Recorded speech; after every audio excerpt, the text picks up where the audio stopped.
ආයිබෝවන් කොහොමද ඔයාලට? ඔන්න මම අද ටිකක් වෙනස් රෙසිපි එකක් තමයි ඔයාලට අරන් ආවේ. කුරක්කන් කේක් කිව්වහම ගොඩක් අයට හිතේ අපෝ කුරක්කන්ද කියලා. හැබැයි මේ කේක් එක ඔයාලා එක සැරයක් හදලා කාලා බැලුවොත් කවදාවත්ම ආයේ එහෙම හිතෙන එකක් නැහැ. ඒ තරමටම මේ කේක් එක රසයි. විශේෂයෙන්ම පාන් පිටි කන්නේ නැති අයටත් මේක විශේෂ රෙසිපි එකක් වෙයි. අපි බලමු මේ කුරක්කන් කේක් එක කොහොමද හදාගන්නේ කියලා. මං කුරක්කන් කේක් කිලෝ එකක් හදන්න අවශ්‍ය දේවල් තමයි මෙතන ලෑස්ති කරගත්තේ. මම මෙතන බිත්තර 5ක කහමද සුදුමද වෙන වෙනම දාගෙන තියෙනවා. බටර් හරි මාගරින් හරි ග්‍රෑම් 250යි. සීනි ග්‍රෑම් 250යි. දුඹුරු සීනි තියෙනවා නම් ගොඩක් හොඳයි. මල් ළඟ අද දුඹුරු සීනි ග්‍රෑම් 250ක් තිබුණේ නැති නිසා මං සුදු සීනි මිශ්‍ර කරලා තමයි 250 හදාගත්තේ. කුරක්කන් පිටි ග්‍රෑම් 150යි. පාන් පිටි කන්නේ නැති අය වෙනුවෙන් හදන නිසා මම මෙතන ආටා පිටි ග්‍රෑම් 100ක් අරන් තියෙනවා. ඔයාලා පාන් පිටි කනවා නම් පාන් පිටි ග්‍රෑම් 100ක් ගන්න. බේකින් පවුඩර් තේ හැඳි 2යි, වැනිලා තේ හැඳි 2යි. කිරි මිලිලීටර් 75ක් විතර ඕන වෙනවා. ෆ්‍රෙෂ් මිල්ක් හරි පිටි කිරි හරි ගන්න. අනිත් කේක් වර්ග වලට කිරි දැම්මේ නැතත් කුරක්කන් කේක් වලට කිරි දාන එක අත්‍යවශ්‍යයි. ඔයාලා දන්නවා කුරක්කන් පිටි වලින් අපි රොටියක් හැදුවත් ඒක හරිම ගොරෝසුයි. ඉතින් කුරක්කන් පිටිවල මෙලෙක් ගතිය වැඩි කරගන්න කිරි දාන එක අනිවාර්ය වෙනවා. ඔයාලා කිරි දාපු කෑම කන්නේ නැති අය නම් පොල් කිරි ටිකක් හරි දාගන්න. ඒ ටික තමයි ඕන වෙන්නේ. මම මුලින්ම කුරක්කන් පිටි, ආටා පිටි සහ බේකින් පවුඩර් එකට කලවම් කරගන්නවා. පිටි වර්ග කෑලි නැති වෙනකම් හොඳට හලලා ගන්න.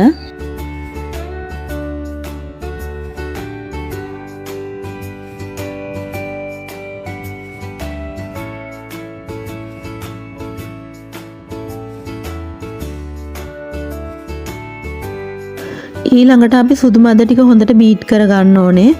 මේ වෙලාවේ බීටර් එකේ වතුර පොඩ්ඩක්වත් තියාගන්න එපා, හොඳට පිහලා ගන්න.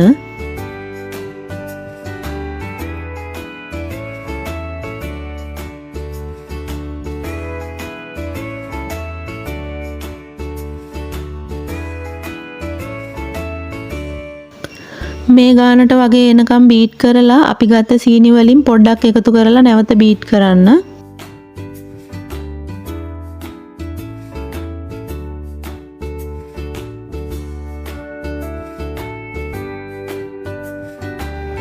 පුළුන් වගේ වෙනකම් බීට් කරන්න ඕනේ.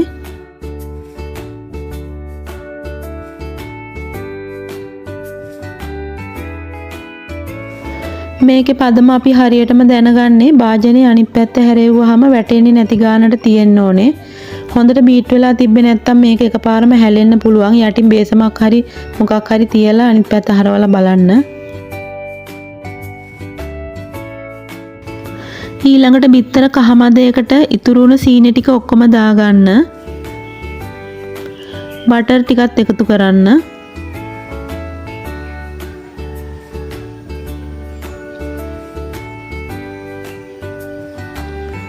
කිරි ටිකත් එකතු කරන්න.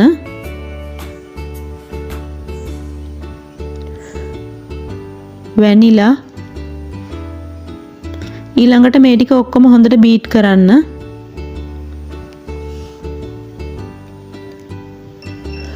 මේ කේක් එකේ වෙනස තියෙන්නේ අපි සුදු මද ටික වෙනම බීට් කරගත්ත එක විතරයි.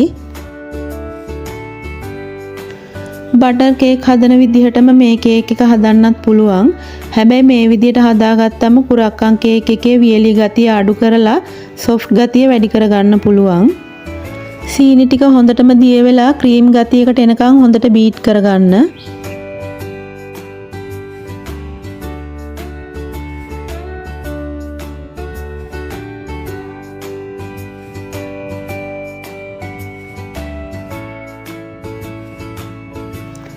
දැන් පිටි මිශ්‍රණය 3 පාරකට විතර එකතු කරලා ස්පැචුලා එකකින් හොඳට කලවම් කරගන්න.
පිටි ටික හොඳටම කලවම් වුණාට පස්සේ නැවත විනාඩියක් විතර හොඳට බීට් කරගන්න.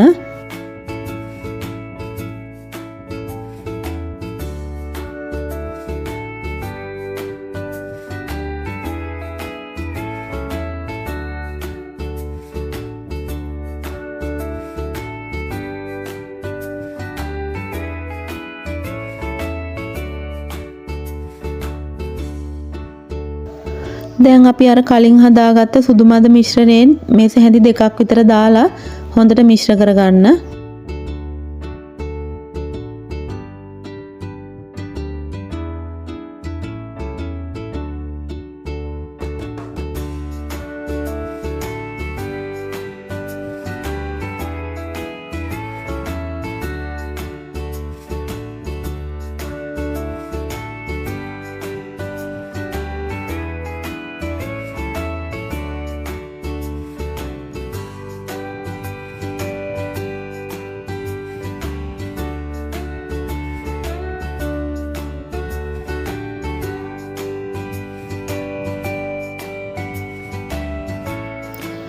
දැන් ඉතුරු ටිකත් එකතු කරලා ස්පැචුලා එකෙන්ම හොඳට මිශ්‍ර කරගන්න.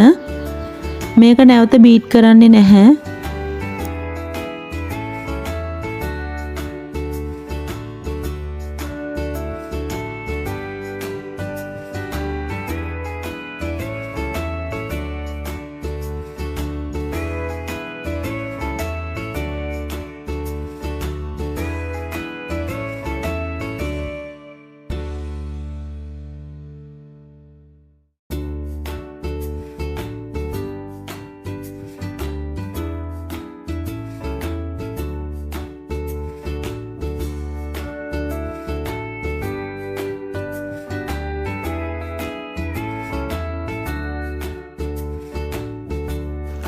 අවසානයේදී මෙන්න මේ ගානට වැක්කිරෙන මිශ්‍රණයක් හැදෙයි.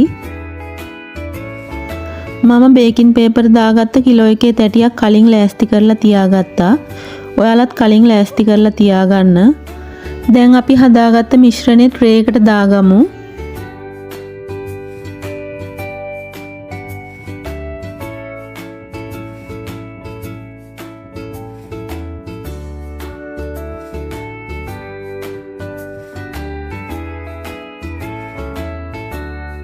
මේක අපි සෙල්සියස් අංශක 180 විනාඩි 40ක් බේක් කරගන්න ඕනේ.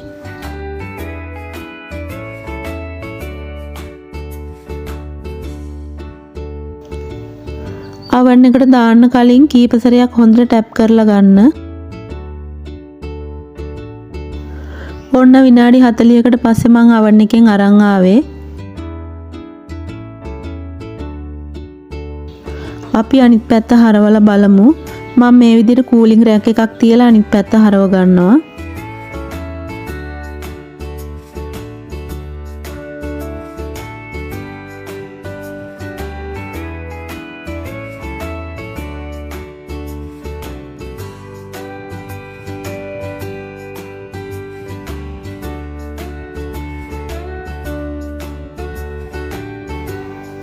ඉතින් ඔයාලට පේනවා ඇති ලස්සනටම තියෙනවා.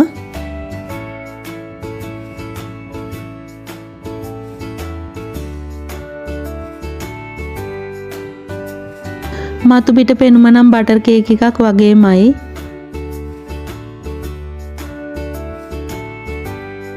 අපි කපලා බලමු ඇතුළ කොහොමද තියෙන්නේ කියලා.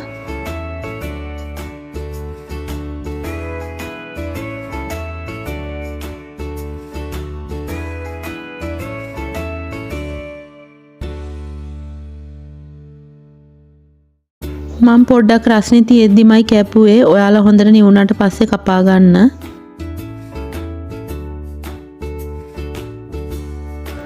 ඔන්න බලන්න ලස්සනට තියෙනවා. දැන් තමයි කුරක්කන් කියලා පේන්නේ.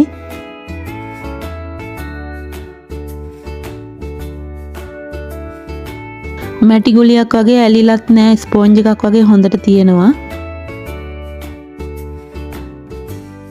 ඉතින් පාන් පිටි කන්න අකමැති අයට වගේම පාන් පිටි කන්න හොඳ නැති අයට මේ විදිහට කුරක්කන් කේක් එකක් හදලා රස බලන්න පුළුවන්.